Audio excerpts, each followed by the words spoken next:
Hi guys, welcome to another episode of the Summer Cookout Series. My name is Chris Sousa. I'm the fitness officer from King Campus. Today on the menu, we have grilled corn.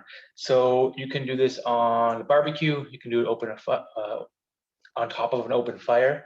You can use charcoal, wood, whatever you like, whatever you have on hand. You can also do this on the stovetop or in the oven. So today we're going to go through how to cook it over an open fire. So what you're going to need is a couple cobs of corn. It's probably best to do a couple at a time. It takes a while to get a fire going and takes a lot of wood. So it's best to make these when you can have some for the week or when you're having people over. Because it does take a lot of effort to get a fire going. Okay, so a couple cobs of corn. You can use butter to top it, or you can use olive oil, avocado oil. It's really a matter of preference, but when you're grilling it, you actually don't need much while it's on the barbecue or while it's on your grill grate. So I'll just start by just a couple tips on cooking over an open flame. Obviously, safety first, so you want to make sure that you don't have anything around your fire that can catch fire, no material or natural sources that can pick up a flame. So just make sure your source is clean. And obviously you want to make sure that you do your research on how to start a fire. We did a episode a couple weeks back where we taught you guys how to start a fire using wood and a pair of matches or a lighter. So go back to that if you can, and it'll give you kind of a step-by-step guide. But as far as cooking over an open fire, you really want to make sure that you're keeping your food out of the flame. So it's not actually the flame that's going to cook your food.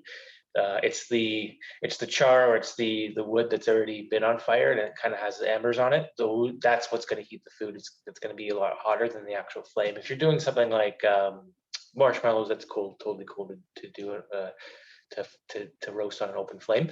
But if you're cooking anything like meat or vegetables and you want kind of a consistent temperature, then you want to really make sure that you burn that wood for at least 20 minutes until there's a good source of heat, consistent heat coming up.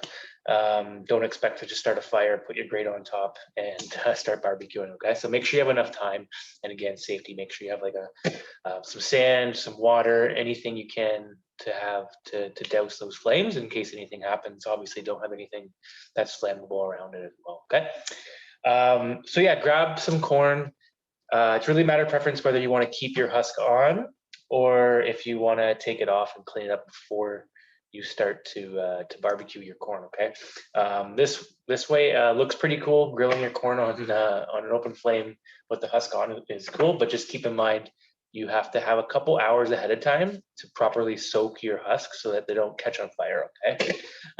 So if you do want to do it with the husk on, make sure before you put them on that you carefully peel back the husk because we want to keep it on. That's what's going to help us cook and steam the corn.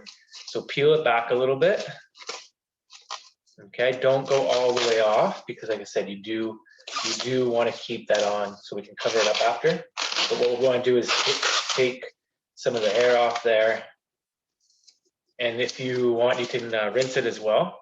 So just take your time. Again, don't go all the way back so that you peel all the husk off. And just take off all those hairs there because you don't want that in your teeth. Peel it back a bit more.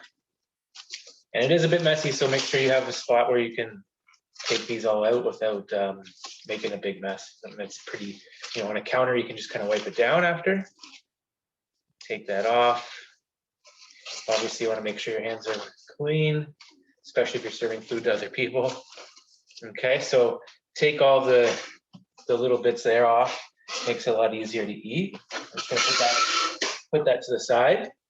And then from there, like I said, you can give it a rinse. And then you can put the peel over top again. Okay, just like that. It creates a little bit of a seal for the corn to kind of steam itself. Okay, so that's what it would look like when you put it back on the barbecue.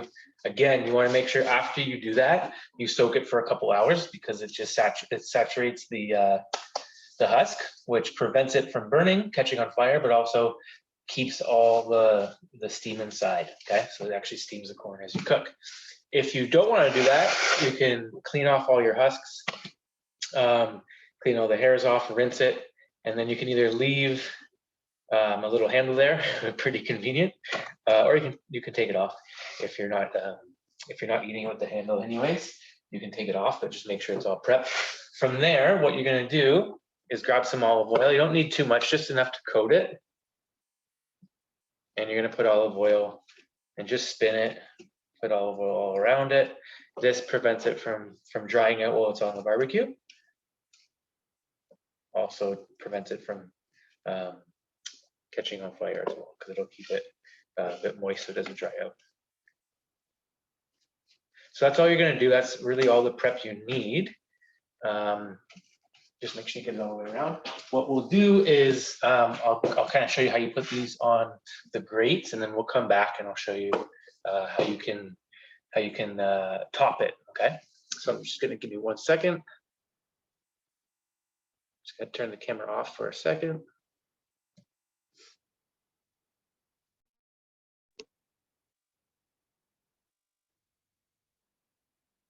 All right.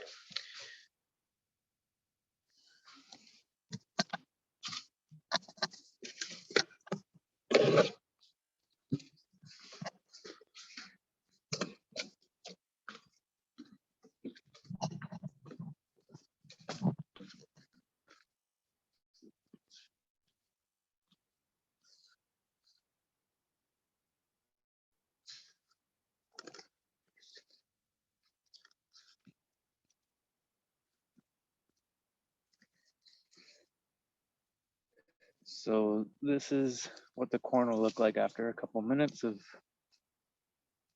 cooking. You want to make sure you're taking a look at it so it's not getting too hot, not burning up. You can see this when we left the husk on. You can see the grill marks there. So if you do have the husk on, it'll take a bit longer to cook. With the husk on, you're probably looking at about 25 minutes, depending on how hot your flames are. If you don't have the husks on, it'll take anywhere from 10 to 15 minutes.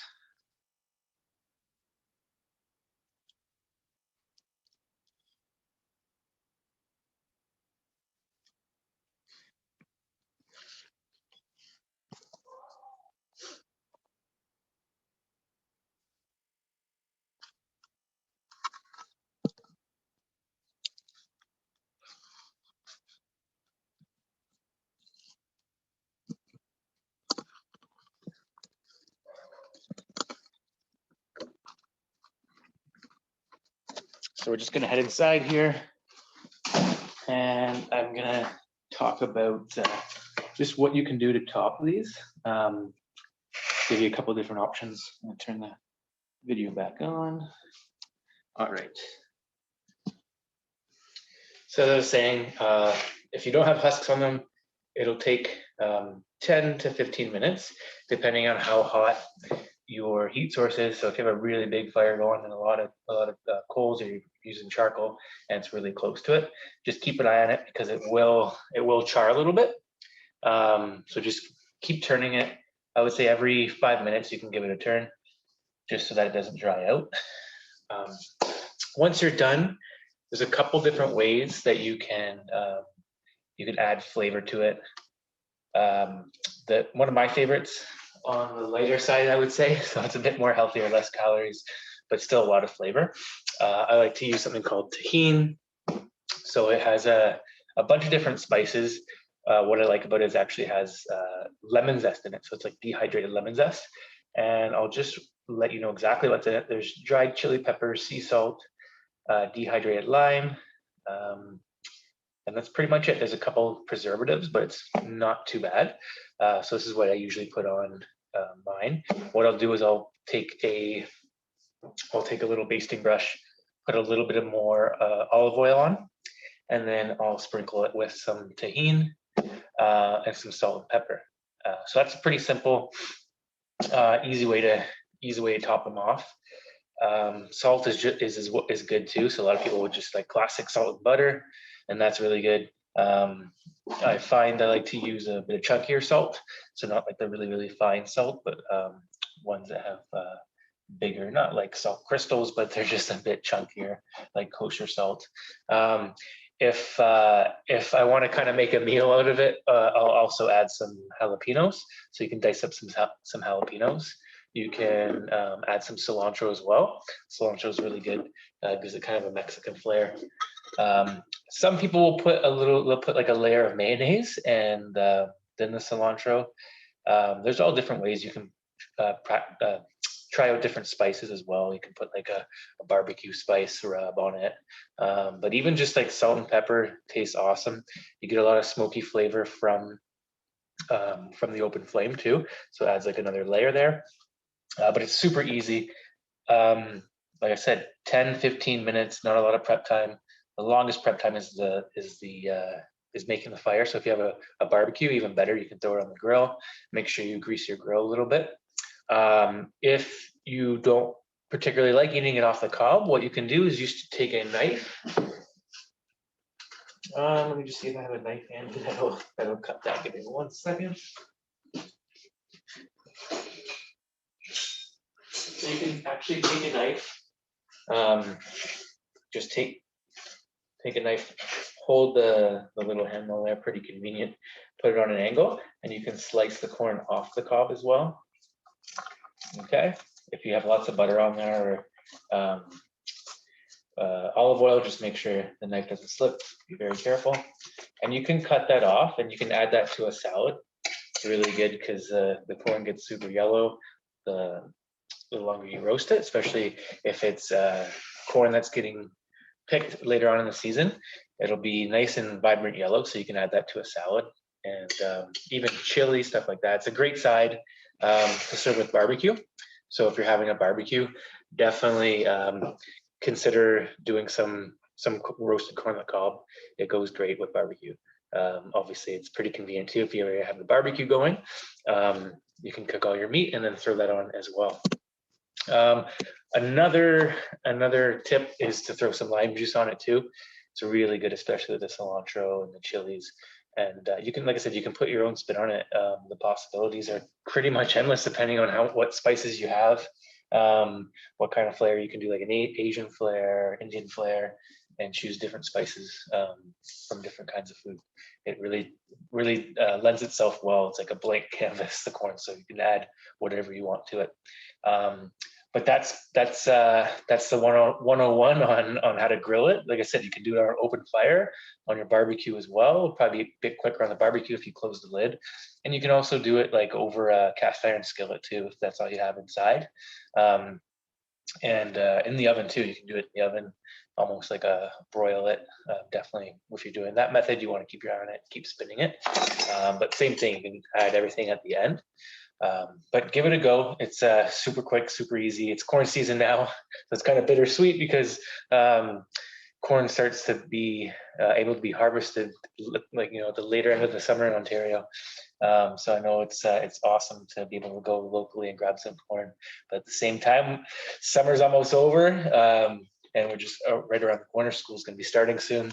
That's pretty exciting, and hopefully we can do some of these in person on campus would be awesome. But I thank you guys for joining us today. And if you have any questions about this recipe, you can fire us an email. You can fire me an email. It's chris.sousa@senecacollege.ca. Other than that, I hope you guys have a great Thursday. Hope you have a great weekend. And the weather's supposed to be okay tomorrow. Maybe you can try doing a couple of these corn on the cob recipes. Try different flavors and let us know which one you like best. But until then, take care, and we will see you guys around.